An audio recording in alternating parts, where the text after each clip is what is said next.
Alright, I'm all done fixing up the circus and helping out that designer person. Time to make another video. I'm sure it can't have been that long, right?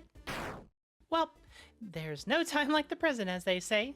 Sorry for the long wait, but I'm ready to get back into the swing of things. So, with the new Final Fantasy Universes Beyond set coming out soon, let's do a quick update on my Progmander deck and let you in on how you can help me out with the deck building. That's right, I am actively asking Magic players on the internet to backseat for me. I see no way this can be damaging to my mental health in any way. Without further ado, let's start the show.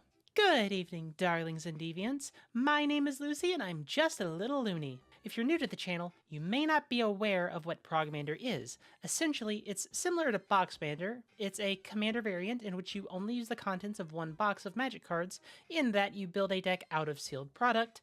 However, unlike Boxmander, the purpose of Progmander is to progress throughout the year. You start with one box and, by the end of the year, you have a deck that's the pinnacle of that year of Magic, asterisk. I did this challenge last year and it was a blast. This year we're starting strong with 3 sets already opened with 4 more on the horizon. So let's take a look at some of the ups and downs of Progmander. Psst, by the way, I'm going to MagicCon Vegas next month. Come say hi if you see me in my meat suit. I promise I don't bite much. Let's start off with Innistrad Remastered. This set was super cool, incorporating a good amount of reprints and fancy arts for classic cards. We opened a lot of super powerful pieces across a myriad of colors, and it was a decent base to start off with, but by far the best pickups were in blue. From commons like Imprisoned in the Moon, to uncommons like Forbidden Alchemy, to huge rares like Hullbreaker Horror and Deadeye Navigator. These were awesome pickups. However, we didn't have the legendaries to back them up. The first deck was built around Tauren's Fist of the Angels as, well, you can't really go wrong with green-white tokens, and the deck was just mostly random creatures and draft shaft. We put in our best creatures at the time, like Thalia, Heretic Cathar, and Mentor of the Meek, alongside the extremely powerful Hermit Druid. Well, we'll get into that, but No, let's just do it now. Okay, let's talk about Hermit Druid for a bit. In Innistrad Remastered, we also opened up Laboratory Maniac, a card that lets us win if we mill out our whole deck. Now, this would be amazing, and at worst, Hermit Druid is an amazing mill engine, but as it turns out, non-basic lands are typically printed at a pretty high rarity. We have some better options now, but we still can't replace our entire deck's land base, so it's mostly just a card to find us more lands and mill a few cards.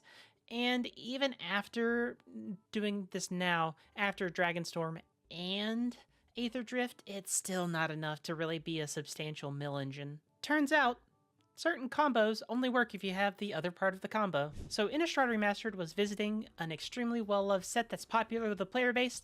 Surely the next set will be just as exciting and cool, being just as popular with every... Oh, hi, Aether Drift. How's it going? Aether Drift sure was the set of all time. I am a little bit biased, as it was the set being played at MagicCon Chicago, which I was invited to be a new perspective at, and I like Chandra a very normal amount. And discounting the theming, which you can argue about for a long time, the cards are really cool. This set being the second of the year opened up a lot of our 3-color options for decks early, giving us Mimeoplasm, the Revered One, and Samut, the Driving Force. While Samut had some really cool options available to us, and our Tauren's deck had a solid game plan and it kind of fits into the same direction, our non-creature spell pool isn't amazing. We had a Vanquish the Horde and Reforge the Soul, but nothing phenomenal. Also, Start Your Engines in Commander is a bit rough if you can't build around it entirely. Meanwhile, Mimeoplasm had some insane backup from Hullbreaker Horror, the Hermit Druid from before, the Deadeye Navigator, along with some new cards that make use of Mimi, like the Market Backwalker, and the special guest Pathbreaker Ibex. That is right, I have yet to go a box without getting a special guest. As long as it's been available in the set, there wasn't any in Innistrad Remastered. So Mimeoplasm is in Sultai colors, and since we're heading into a Tarkir set, where Sultai is getting a bunch of new cards, it's possible we can get enough of some of the other clans to work, right? We just gotta open a non-clan legendary and same cards for them and huff about the entire interplanar supply of Copium.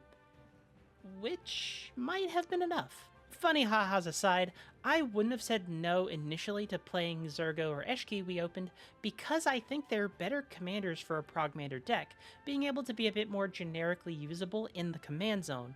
but it's a bit hard to say no to Death Begets Life as a massive board wipe, along with Rakshas's Bargain as an extremely powerful card selection tool. And of course, getting the special guest Verdant Catacombs helped shore up the mana base, and it, alongside all of the non-basics in Aether Drift and a Dragonstorm, made Hermit Druid an actual engine, and not just a way to get a basic land every turn, which was a huge bonus.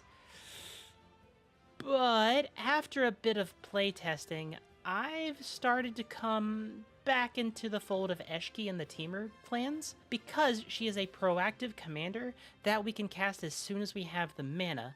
Mimeoplasm has some really cool combos in the deck, and Magical Christmas Land is amazing there.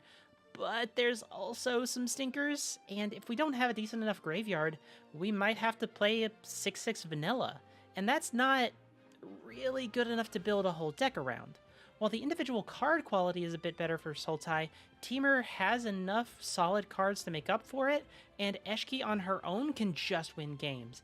Vigilance, Trample, and Ward 1 is really good, and also having a card draw engine on a commander is just phenomenal. With the Final Fantasy set coming out next week, I think? Ooh, geez, I'm cutting it close. It'll be interesting to see how a box of that set changes the game. I don't want to speculate too hard, but getting a copy of the Wandering Minstrel, along with some towns, would really make our deck savage. It could even make it extreme, or perhaps ultimate.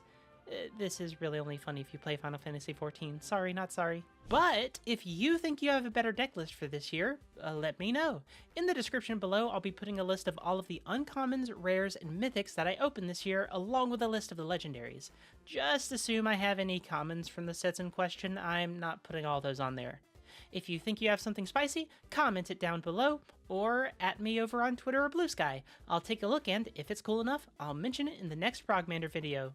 Or videos, who knows. If you want to watch me open up the boxes to see what gets added to the Progmander pool, follow me over at Twitch at LooneyLucyRM. I'll be having a super secret surprise around the time of the Final Fantasy box opening, so be sure to tune in. To wrap things up, I'm really sorry I haven't been making more videos. Being real for a moment, when we're not having previews or there's an overall excitement for a new set running around, the corporate decisions by the upper brass of WotC has been really rough for Magic, and it's been really killing my vibe. It's hard to wrestle with both the fact of that this is a game that people really have passion about, and I can see that very clearly, and we are living in a capitalist hellscape, and these people are trying to milk as much money as possible from consumers. Both can be true, and both kind of are right now. It's hard to wrestle with that and keep my drive to make Magic content going. I'm not quitting by any means. I love this game, and I want to make more of it, but I kind of want to follow where my heart goes rather than, just to force it, because forcing art never really works out. I've got everything fixed up around this place, and I'm thinking of experimenting with a few different things. Be real. Just tune in to the stream. You'll understand. So just stay tuned and see where I go from here. As always, thank you all so very much for watching, and until next time, au revoir!